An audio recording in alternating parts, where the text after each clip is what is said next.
बोलिए जगदम्बे मात की जय, शिरावाली मात की जय। सर्वमंगल मांगल्ये शिवे सर्वार्थ साधिके, शरण्ये त्र्यंबके गौरी नारायणि नमोस्तुते। खड्गं चक्रगदेषु चाप परिघान् शूलं भुशुण्डीं शिरः, शङ्खं ददतीं करैस्त्रिनयनां सर्वाङ्गभूषावृतां, नीलास्मद्युतिमास्य पाददशकां सेवे महाकालिकां, यामस्तौत्स्वपिते हरौ कमलजो हन्तुं मधुं कैटभम्। जय श्री कृष्ण, जय श्री राधे, जय माता दी। परम हर्ष का विषय हमारे संपूर्ण भारतवर्ष में क्या, अपितु जहाँ जहाँ भी देश विदेशों में हमारे भारतवासी हैं, वो भगवती माँ परम्बा जगदम्बा माँ दुर्गा जी का नवरात्रि का व्रत करते हैं और नवरात्रों में 9 देवी की उपासना करते हैं। भगवती माँ देवी जगदम्बा भगवती की उपासना 9 प्रकार से होती है और वो भगवती माँ के 9 रूप हैं, आप सब जानते ही हैं। वैसे माँ भगवती के 9 रूप हैं तो माँ पार्वती जी ही भगवती दुर्गा के 9 रूप में परिणित होकर आई हैं।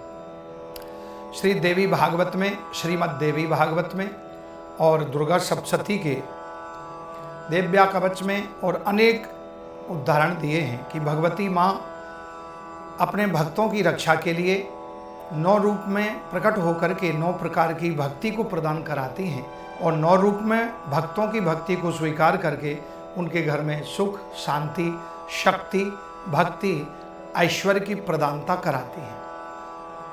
तो 9 माता रानी के 9 रूप हैं, वो आप श्रवण करें। और कैसे हमें पूजा करना है, किस प्रकार से 9 दिन में 9 देवी की पूजा होती है, वो आप गुरु कृपा से, माँ भगवती की कृपा से श्रवण करेंगे। प्रथमं शैलपुत्री चा, द्वितीयं ब्रह्मचारिणी, तृतीयं चंद्रघंटेति कूष्मांडेति, चतुर्थकं पंचमं स्कंधमातेति, षष्ठं कात्यायनीति च, सप्तमं कालरात्रेति महागौरीति चाष्टमं, नवमं सिद्धिदात्री च नवदुर्गा प्रकीर्तिता, उक्तान्ये तानि नामानि ब्रह्मणैव महात्मने, अग्निना दह्यमानस्तु शत्रुगत मध्ये गतोरणे। ये भगवती माँ दुर्गा के 9 रूप हैं। 9 रूपों में से सर्वप्रथम माता रानी का रूप जो है शैलपुत्री के रूप में है। शैलपुत्री माँ भगवती जो है साक्षात पर्वतराज हिमाचल की पुत्री है।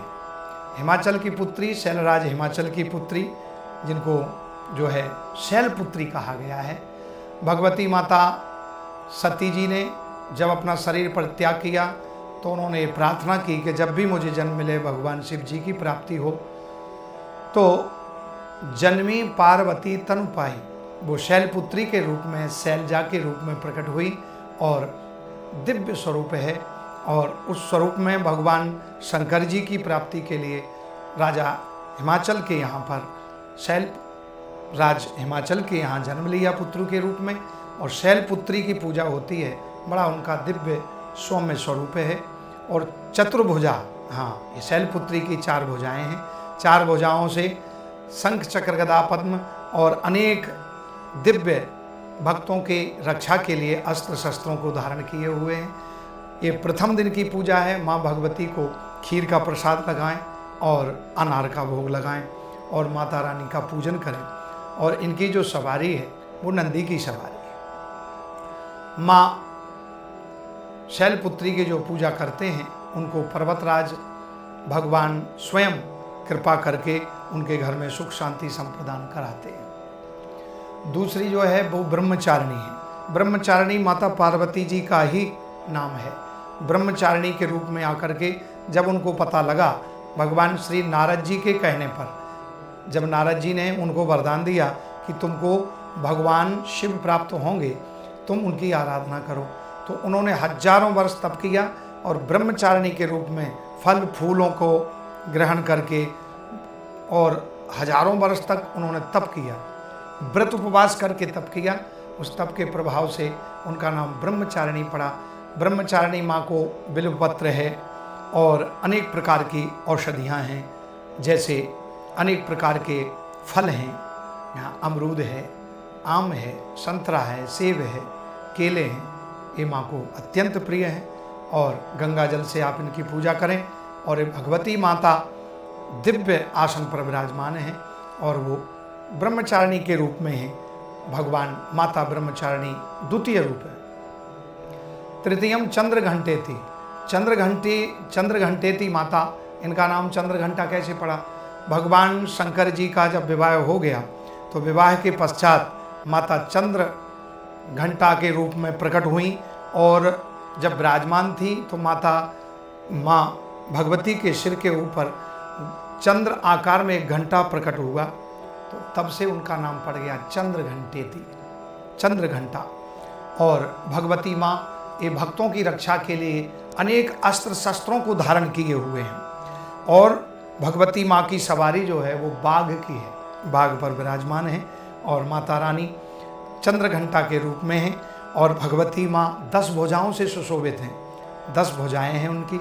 जो माता 10 भुजा वाली माँ रानी चंद्र घंटा माता की उपासना करते हैं, भगवती माँ उनके घर में सुख शांति ऐश्वर्य की प्रदानता कराते हैं।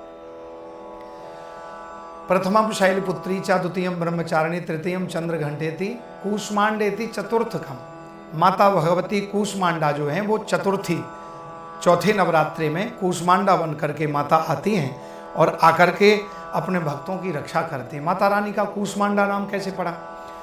माता रानी ने अपने दिव्य तेज पुंज से संपूर्ण जगत की सृष्टि की और एक अंड प्रकट हुआ माता रानी के तेज से, जो ब्रह्मा विष्णु और शिव भगवान के अंश के द्वारा उनके तेज से माता रानी कूष्मांडा प्रकट हुई। और कूष्मांडा रानी माई ने जो है एक अंड प्रकट किया अपने दिव्य तेज के द्वारा। उस तेज से जब अंड प्रकट होकर के और संपूर्ण ब्रह्मांड बना और ब्रह्मांड के कारण माता रानी का नाम कूष्मांडा पड़ा।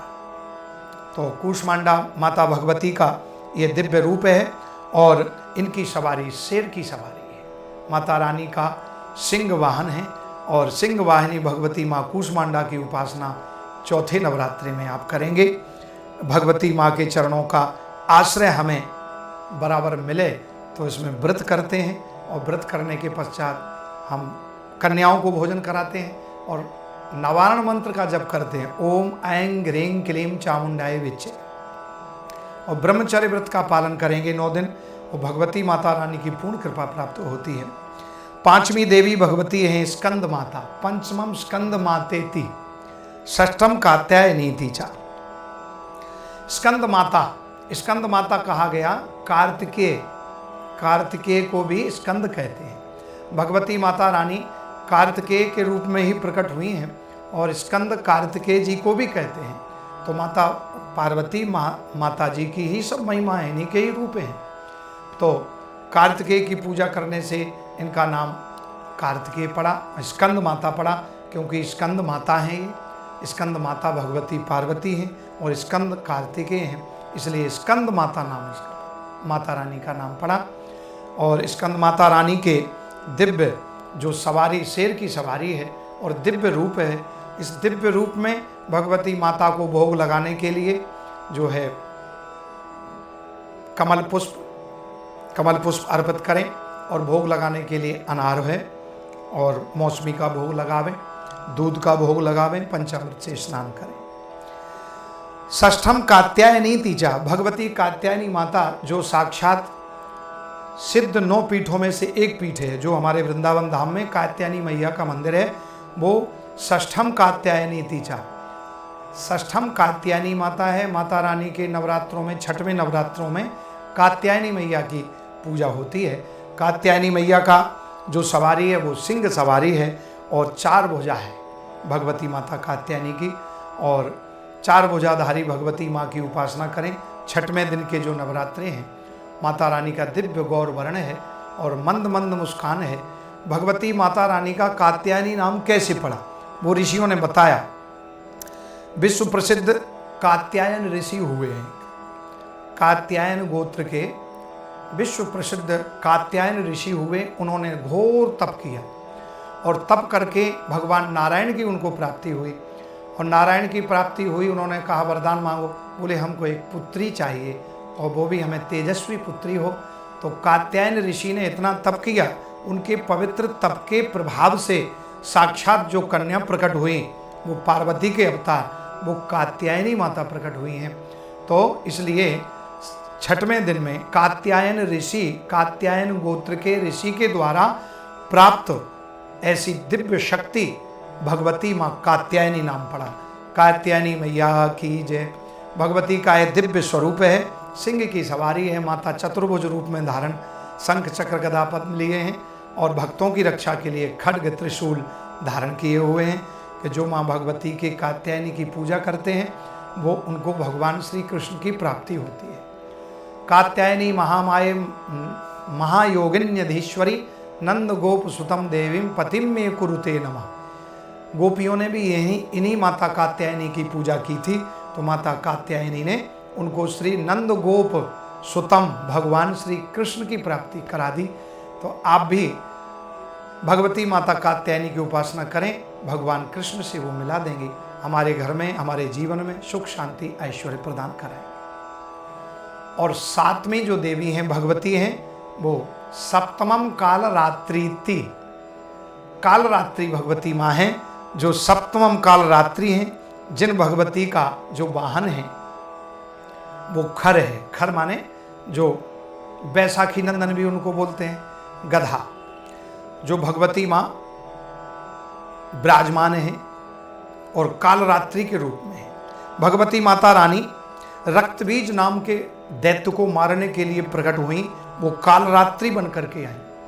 और रक्तबीज को ये वरदान था कि उसके शरीर से एक बूंद खून भी गिरेगा तो दूसरा रक्तबीज पैदा हो जाएगा। तो यदि उसको जब वध किया माता भगवती कालरात्रि ने, तो अपनी 10 भुजाओं से शंख चक्र गदा पद्म त्रिशूल खड्ग वज्र आदि आदि बड़े बड़े अस्त्र शस्त्रों को लेके माता भगवती कालरात्रि आई और महापापी महामायावी रक्तबीज का वध किया। तो रक्तबीज का वध करते समय एक बूंद खून ना गिरे, माता रानी ने खप्पड़ में ले लिया और सबको पी गई और रक्तबीज का वध कर दिया। माता रानी ने भयंकर राक्षस से हम सब की भक्तों की रक्षा की। तब से भगवती माता रानी का काला स्वरूप हो गया, बिल्कुल रात्रि जैसे काली होती है। तो काल रात्रि के रूप में भगवती माता प्रकट हुई। तो उनका जो वाहन है वो खर है और उनका दूसरा नाम जो है भगवती माता का सुम्भती भी है। बाद में कालरात्रि ने तप किया, भगवान नारायण की कृपा से, भगवती उनकी तपस्या से उनका नाम शुंभवती भी पड़ा, शुंभंती, हाँ शुंभंती नाम पड़ा। और रक्तबीज का वध करके कालरात्रि ने भक्तों की रक्षा की। ये भगवती माँ बड़ी दयालु है, कालरात्रि माता बड़ी कृपालु है। और जो अष्टमी नवरात्रि में, 8वें नवरात्रि में हम जो उपासना करेंगे वो भगवती महागौरी है। ये ही कालरात्रि के ही अवतार महागौरी। जब इनका रक्तबीज नाम के दैत्य का वध किया तो संपूर्ण श्री अंग इनका काला पड़ गया। तो भगवती माता कालरात्रि ने दिव्य सरोवर में स्नान किया और दिव्य सरोवर में स्नान करके और कुंड में स्नान करके भगवान शिव जी की कृपा से उनको दिव्य स्वरूप की प्राप्ति हुई, इसलिए उनका नाम पड़ गया महागौरी। इन्होंने शिव जी की तपस्या की थी और ये भगवती महागौरी के रूप में 8वीं भगवती देवी हैं। जो महागौरी हैं दिव्य सौम्य स्वरूप है भगवती का। और शंख चक्र गदा पद्म हस्त में लिए, कमल पुष्प अपने कर कमल में लिए, भक्तों की रक्षा के लिए वो दिव्य अपनी नंदी की सवारी लिए हुए हैं और बहुत ही सौम्य स्वरूप है भगवती का। इनका नाम गौरी। हाँ, अष्टमी जो भगवती हैं ये महागौरी के रूप में प्रकट हुई, जो साक्षात भगवान शिव जी की आराधना करके शिव कुंड में उन्होंने मानसरोवर में शिव कुंड में स्नान करके और दिव्य स्वरूप को धारण किया। ये महाकाली ही दिव्य महागौरी के रूप में प्रकट हुई। इन भगवती माता को दिव्य पायसम, पायस माने खीर का प्रसाद भोग लगाएं और साथ में पकवान बनावें माता रानी को पकवान अत्यंत प्रिय है। और गंगा जल से इत्यादि से अभिषेक करें, पंचामृत से अभिषेक करें। अष्टमी के दिन हलवा पूड़ी चना का भी भोग माता रानी को लगावें। नवमी जो देवी है भगवती, नवमम सिद्धिदात्री च, संपूर्ण सिद्धियों को प्रदान करने में भगवती माता ये हमें परिपूर्ण आशीर्वाद प्रदान करती हैं। नवमम सिद्धिदात्री च नव दुर्गा प्रकीर्तिता, नवमी सिद्धिदात्री है माता। इन भगवती माता सिद्धिदात्री का जो स्थान है वो कमल पुष्प पर विराजमान है। नवमी के दिन, नवरात्रि के नवमी को जो सहस्र कमलों के द्वारा, कमल पुष्पों के द्वारा भगवती सिद्धिदात्री की पूजा करते हैं, अर्चना करते हैं। माता रानी का 1000 नाम से 1008 नामों से कमल पुष्प समर्पित करते हैं, उनको त्रैलोक का सुख प्राप्त होता है। ऐसी भगवती माता कृपा करती हैं। और भगवान शंकर जी ने, भगवान सिद्धिदात्री जो माता हैं, भगवान शंकर को भी इन्हीं सिद्धिदात्री माता जी से आशीर्वाद प्राप्त हुआ है। भगवान शंकर अर्धनारीश्वर बन गए, आधे नार, आधे पुरुष, आधे स्त्री। तो उनको माता सिद्धिदात्री ने ही आशीर्वाद दिया कि अब तुम स्त्री पुरुष बने हो, लेकिन अर्धनारीश्वर के रूप में पूजित होगे और मैं आशीर्वाद देती हूँ। ऐसा भगवान शंकर जी ने उनकी तपस्या की और भगवान शिव ने ऐसी तपस्या का फल प्राप्त करके अर्धनारीश्वर के रूप में प्रकट हुए हैं। इसलिए भगवती माता रानी, नवमी सिद्धिदात्री जो माता रानी है, सिद्धिदात्री माता का जो स्थान है वो कमल पुष्प है पर विराजमान है। और भगवती माता की 4 भुजाएं और दिव्य सुंदर गौर वर्ण है माता का, शुक्ल वर्ण धारण किए हुए हैं। शुक्लाम ब्रह्म विचार सार परमा माध्यम जगत व्यापिनी, ऐसी भगवती जो जगत व्याप्त त्रिलोकों में व्याप्त रहने वाली भगवती माँ सिद्धिदात्री, जो नवमी के दिन हलवा पूड़ी चने और कन्याओं को 8 वर्ष से लेके 5 वर्ष से लेकर के और 9 वर्ष तक की कन्याएं, 10 वर्ष की कन्याओं का पूजन करते हैं और उनको तिलक करके यथोचित दक्षिणा दें। और माता भगवती सिद्धिदात्री उनके घर में सिद्धियां भर देती हैं और संपूर्ण संपत्ति भर देती हैं। इसलिए नवमी के दिन माता रानी का पूजन करें, सिद्धिदात्री का आशीर्वाद प्रदान करें। ये 9 देवियों की पूजा हमारे संपूर्ण भारत में होती है और जहाँ जहाँ भी भारतवासी हैं वो अवश्य नवरात्रों में माता रानी की पूजा करते हैं। इसलिए नवरात्रे हमें यही शक्ति, भक्ति और ज्ञान प्रदान कराते हैं। भगवती वो 3 रूप में प्रकट हैं, श्री महाकाली, महालक्ष्मी, महासरस्वती। ऐसी भगवती माता का जो नित्य पूजन करें, अर्चन करें तो उनको माता रानी की पूर्ण कृपा होती है। इस प्रकार ये नवरात्रों में क्या नियम से हम व्रत करें? एक तो मादक वस्तु का सेवन ना करें और प्याज लहसुन का सेवन ना करें, ब्रह्मचर्य का पालन करें। तो 9 दिन तक जो ऐसा नियम से माता रानी की आराधना करता है, पत्रम पुष्पम फलम तोयम, नैवेद्य गंध अक्षत पुष्प फूलमाला इत्यादि पंचामृत माता रानी का नित्य पूजन करें। पूजन करके माता रानी को भोग लगावें और भोग लगा के आरती करें दोनों समय। हाँ, और आरती करके माता रानी का आशीर्वाद लें। कच्चा नारियल फोड़ करके माता रानी को भोग लगावें और भोग लगा करके नियम पूर्वक जो माता रानी का अनुष्ठान करते हैं, अपने घर में ज्योत जगाते हैं अखंड, तो माता रानी उनके घर में हमेशा प्रकाश रखती हैं और दिव्य उनके जीवन में भक्ति की ज्योत जलती रहती है। उनके आए हुए संकट माता रानी दूर कर देती हैं। इसलिए आपको अपना जीवन सुखद बनाना है तो माता रानी की उपासना करें। जय माँ दुर्गे, जय जगदम्बे, जय अम्बे। ओम विद्युद्दाम समप्रभाम मृगपतिस्कंधस्थिताम भीषणाम कन्याभिः करवाल खेट विलसद्धस्ता विरासेविताम हस्तैश्चक्रगदाशिखेट विशिखां चापम गुणम तर्जनीम बिभ्राणामनलात्मिकां शशिधरां दुर्गां त्रिनेत्रां भजे। भगवती माता रानी का 9 दिन तक नवारण मंत्र का जप करें। जो नवारण मंत्र का जप ना करें तो सिद्धि कुंजिका स्तोत्र का पाठ करें, दुर्गा सप्तशती के लास्ट में है, और दिव्या कवच, अर्गला, कीलक आदि का पाठ करें। और ओम ऐं ह्रीं क्लीं चामुंडाय विच्चे, ये निवारण मंत्र का जप कर सकते हैं रुद्राक्ष की माला से, कमलगट्टे की माला से, और आपके घर में माता रानी आशीर्वाद प्रदान करें, आपका घर खुशियों से भरा रहे। नवरात्रि के आप सबको बहुत बहुत शुभकामनाएं, बहुत बहुत बधाइयाँ। जय श्री कृष्ण, जय श्री राधे, जय जगदम्बे, जय माँ दुर्गे। ओम शांति।